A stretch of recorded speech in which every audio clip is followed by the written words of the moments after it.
Entonces, para poder hablar de la ecuación de movimiento, tenemos que entender que para que suceda fisiológicamente en una persona, tenemos que analizar quiénes hacen esa ecuación del movimiento.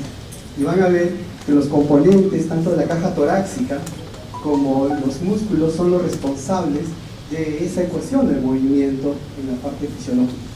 Ahora lo estamos haciendo en cada ciclo, en cada uno de nosotros comienza a hacer esa respiración, pero no lo sentimos, digamos, y nadie se cansa de respirar.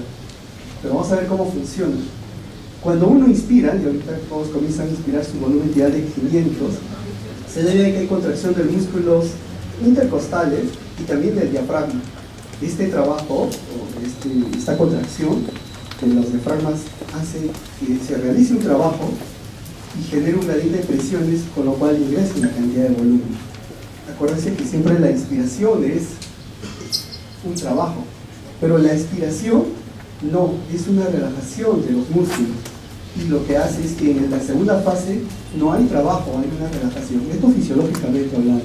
Entonces uno inspira y cuando comienza a expirar lo único que hace es relajarse y ahí comienza a exhalar el paciente o la persona una cantidad de volumen.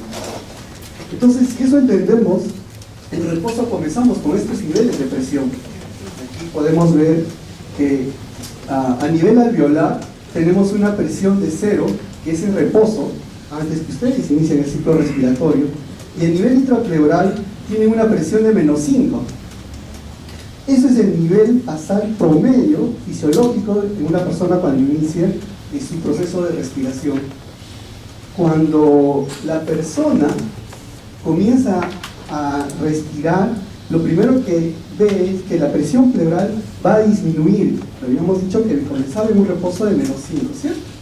Entonces lo que sucede es que hay una contracción diafragmática y esa contracción diafragmática condiciona que aumente el continente o el volumen de la caja torácica, y al aumentar el volumen de la caja torácica hace que la presión pleural descienda hasta -8. Al descender hasta -8 hay una disminución de la presión alveolar, porque al bajar, al disminuir la presión pleural, transmite a nivel alveolar esa caída de presión, y el alveolo cae en una presión negativa, y por diferencia de presiones va a haber un movimiento de aire de la parte externa hacia los pulmones. Entonces, esto es activo y este es un trabajo, lo que hace los músculos expiratorios. Pero en la fase expiratoria no hay un trabajo que el paciente hace, pero exhalar un volumen es un trabajo. ¿Quién hace ese trabajo entonces al exhalar si nosotros nos relajamos? Es la gradiente de presión que se ha generado dentro del pulmón, que va a ser la segunda fase. El trabajo lo va a hacer la presión que se ha generado a nivel pulmonar. Significa que cuando se relaja el diafragma, la presión alveolar de inicio, que ya llegó a -8 porque ha bajado, lo que hace en este caso es relajarse y disminuir la caja torácica y condiciona una elevación de la presión pleural de -8 hasta -5, lo que hace que eleve la presión alveolar y condicione la salida del aire hacia los pulmones. Sí, el trabajo existe, pero no lo realizamos nosotros. La segunda parte lo realiza la presión que se ha generado, que es la presión transpulmonar, y aquí lo vamos a ver. Entonces, la presión pleural baja de -5 hasta -8, y la presión alveolar, consecuentemente, al bajar la presión pleural, baja la presión alveolar, pero no en la misma dimensión de la presión. Si baja de -5 a -8, el otro baja solo en -1, -2. ¿Por qué? Porque tiene una propiedad elástica el pulmón fisiológicamente que no deja que baje en esa misma dimensión. Y esa bajada de presión condiciona un flujo de aire hacia los pulmones, y lo que condiciona es el ingreso de un volumen hacia el paciente. Entonces, aquí ya vamos entendiendo de presión transpulmonar, que tiene que ver mucho con ecuación de movimiento. La presión transpulmonar sería la diferencia entre la presión alveolar y la presión pleural. Ustedes saben que el pulmón tiene la propiedad de colapsarse y la caja torácica de expandirse. ¿Cómo sé qué fuerza tiene de contraerse o colapsarse el pulmón, eso depende de la presión transpulmonar, que son estas flechas. Y la presión transpulmonar sería 0 en reposo menos 5 más 5. Esa es la presión transpulmonar o la presión de colapso en una persona normal. Pero si se percatan, cuando comienza la inspiración o durante la inspiración, habíamos dicho que la presión baja hasta menos 8 y la pleural baja hasta menos 8 y la alveolar baja menos 1. Y hacen la resta de menos 1 menos 8, la presión transpulmonar sube a 7. Significa que durante la inspiración hay mayor presión de colapso, mayor presión de recall, digamos, el pulmón tiene mayor probabilidad de colapsarse. Y la caja torácica, digamos, en proporción opuesta, también está expandida en esa misma presión.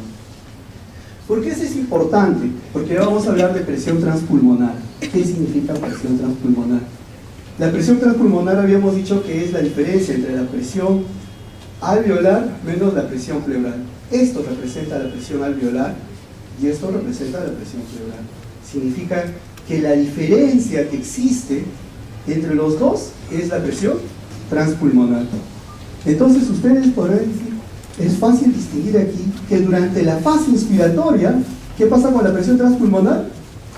Se incrementa, ¿cierto? Lo hemos explicado fisiológicamente.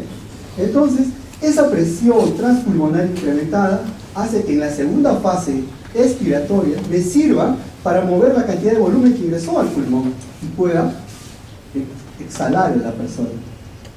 Si la presión transpulmonar es mayor, tendrá mayor fuerza después de poder exhalar una cantidad de volumen. ¿Qué condiciones me llevan a que pueda incrementar la presión transpulmonar? A ver.